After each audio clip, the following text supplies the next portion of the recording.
Hallo und herzlich willkommen. Mein Name ist Monika und ich zeige dir heute, wie du in Accenture Aufträge erstellen kannst. Lass uns gleich direkt in Accenture starten. Wir befinden uns hier auf der Startseite und klicken im Bereich Verkaufen auf die Auftragskachel. Wir befinden uns jetzt in der Auftragsübersicht. Mit dem Neu-Button oben rechts kannst du einen neuen Auftrag erstellen. Ich mache das jetzt mal nicht, sondern zeige dir noch einen weiteren Weg, einen Auftrag Accenture anzulegen. Du kannst ein bestehendes Angebot in einen Auftrag weiterführen. Wechseln wir mal zurück zur Startseite und klicken dann auf die Angebotskachel. Wir landen in der Angebotsübersicht.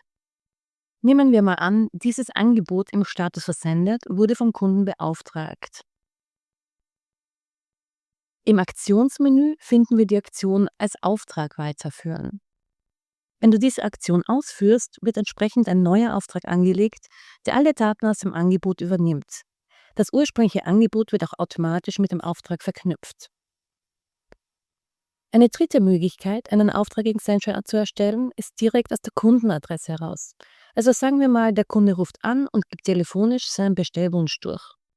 Suchen wir im Modul Adressen den Kundenstammsatz raus.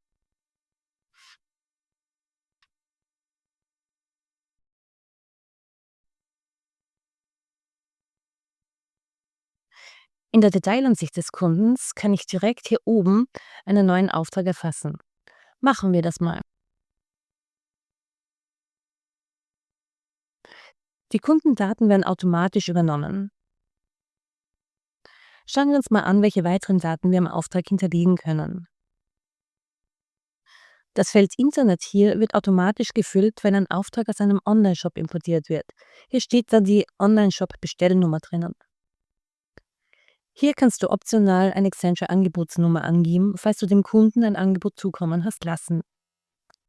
Bei Kunden, für die eine abweichende Debitorennummer existiert, kannst du diese in diesem Feld hier eintragen. In unserem Beispiel wurde diese direkt aus dem Kundenstammsatz übernommen. Möchte der Kunde die Lieferung zu einem bestimmten Termin erhalten, wähle das entsprechende Datum im Feld Wunsch-Liefertermin. Wähle bei Bedarf das Datum, an dem der Auftrag an das Lager übertragen werden soll. Wähle bei Bedarf das Datum, an dem der Auftrag an das Lager übertragen werden soll, im Feld Auslieferung Lager. Auf diese Weise kannst du Vorlaufzeiten für die Verarbeitung des Auftrags im Lager und Versand mit einberechnen. Sollen die Artikel des Auftrags im Lager für deinen Kunden reserviert werden, wähle im Feld Reservierungsdatum das Datum aus, an dem die Reservierung erfolgen soll. Hier im Feld Bevorzugtes Lager kannst du gegebenenfalls steuern, aus welchem Lager die Positionen des Auftrags ausgelagert werden sollen. Das System setzt automatisch ein Häkchen bei Schreibschutz, sobald eine Rechnung für diesen Auftrag erstellt wurde. Du kannst hier auch manuell ein Häkchen setzen, wenn du den Schreibschutz aus irgendeinem Grund setzen möchtest. Wenn du ein Häkchen bei Proforma-Rechnung setzt, wird der Auftrag als Proforma-Rechnung umdeklariert. Mit einem Klick auf Speichern zeigt die Titelzeile nicht mehr das Wort Auftrag an, sondern Proforma-Rechnung. Hier rechts kannst du eine abweichende Lieferadresse hinterlegen, falls nötig. Scrollen wir nach unten. Die Daten im Bereich Stammdaten wurden aus dem Kundenstammsatz übernommen. Hier hast du noch zwei Eingabebereiche für Freitext und Kopftext zur Verfügung. Die hier eingetragenen Informationen werden dann in der Auftragsbestätigung angezeigt. Der Kopftext wird vor der Artikeltabelle und der Freitext nach der Artikeltabelle angezeigt. Dann haben wir hier unten noch weitere Daten, die aus dem Kundenstammsatz übernommen wurden, wie die Zahlungsweise, die Versandart und Lieferbedingungen oder hier rechts die Global Location Nummer deines Kunden oder die Zahlungsbedingungen für Auftrag bzw. Rechnung. Diese Werte kannst du natürlich auftragsspezifisch abändern. Die Kontrollkästchen im Bereich Versandzentrum-Optionen sind auf Basis der Projekteinstellungen des gewählten Projekts aus- oder abgewählt. Du kannst die vordefinierten Einstellungen in diesem Bereich manuell ändern. Setze zum Beispiel ein Häkchen bei Fastlane, um diesen Auftrag zu priorisieren. Oder wähle in diesem Feld hier, welche Belege im Autoversand erstellt werden sollen.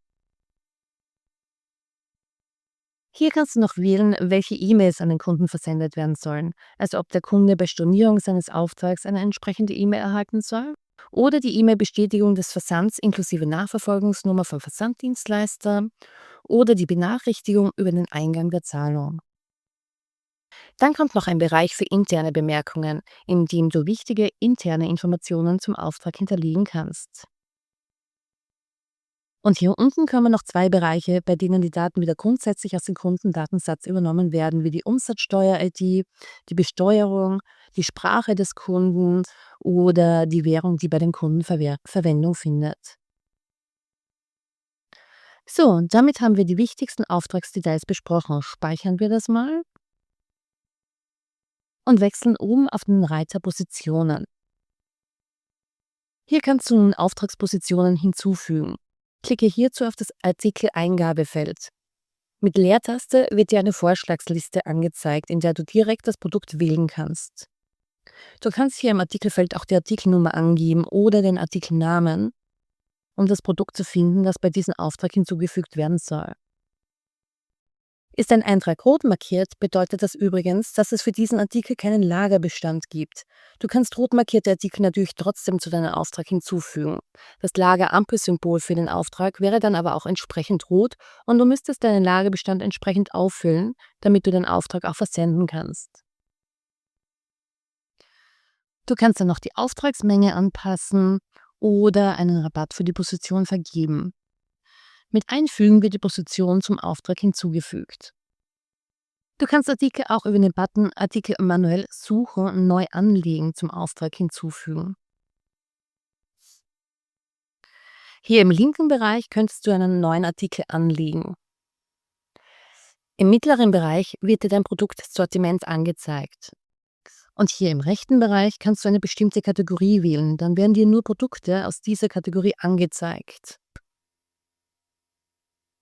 Du kannst hier die Produkte, die in den Auftrag übernommen werden sollen, markieren und die Auftragsmenge eintragen.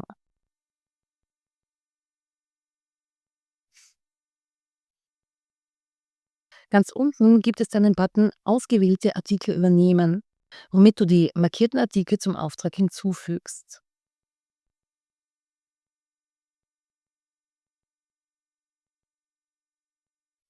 Okay, schauen wir uns jetzt mal die Vorschau des Auftragbelegs an, indem wir hier oben auf den Tab Vorschau wechseln.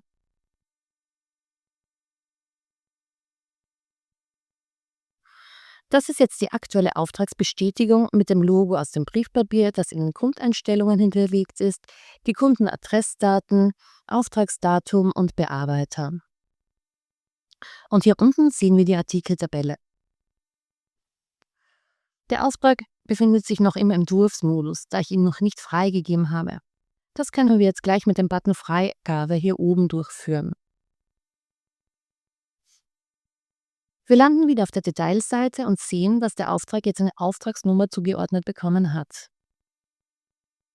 Außerdem sehen wir hier die Meldung, dass der Auftrag noch nicht archiviert bzw. versendet wurde.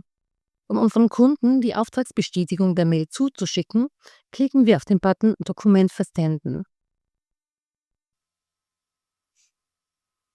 Es öffnet sich der Abschicken-Dialog. Die Kunden-E-Mail-Adresse, der Betreff und der Text der E-Mail sind bereits vorausgefüllt. Mit dem Button Abschicken oder als versendet markieren wird die E-Mail versendet und im Protokoll dokumentiert.